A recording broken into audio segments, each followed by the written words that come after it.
Good afternoon, almost good evening. Welcome to BJC Mitzvah Day number 221, part 3. You use the Sefer Hachinuch Mitzvah Day keeps your soul in its way. Not to remove the payoff from the vineyard. And we'll be pushing a little bit if we try to finish, but let's try. All right, so once again, this mitzvah is found in the third book of Vayikra, Parshas Kedoshim. The Chinuch notes that the Rambam eventually retracted his aforementioned view and adopted a position similar to that of the Ramban regarding Oleilos. The Ramban of blessed memory stated further that Rambam of blessed memory later retracted his view and recorded the subject properly in his major work, Mishnah Torah. In some instances, the Ramban's criticisms of Rambam and Sefer Mitzvahs take the form of disputing whether a phrase in the Torah should be counted as one of the 613 mitzvahs. Such criticism will cause the Ramban, Nachmanides, to remove a mitzvah from Rambam's list and replace it with another mitzvah. The Chinuch notes that the dispute about our mitzvah has no such consequence.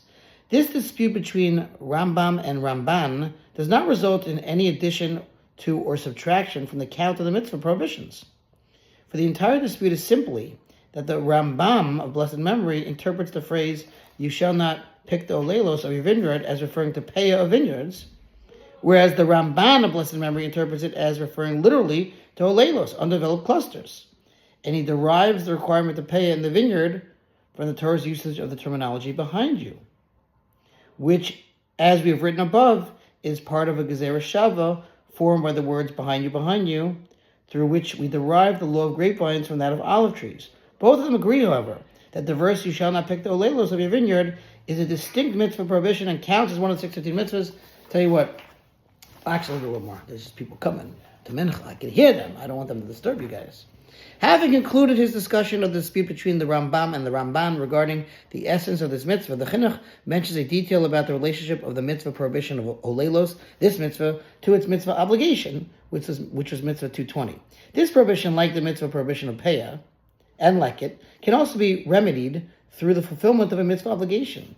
Practically, this means that if one transgressed this prohibition and finished the harvest of his vineyard, taking all the grapes for himself, he is still required to give the Oleilos to the poor, and by doing so, he exempts himself from punishment for having violated the mitzvah prohibition against taking the Oleilos in the first place.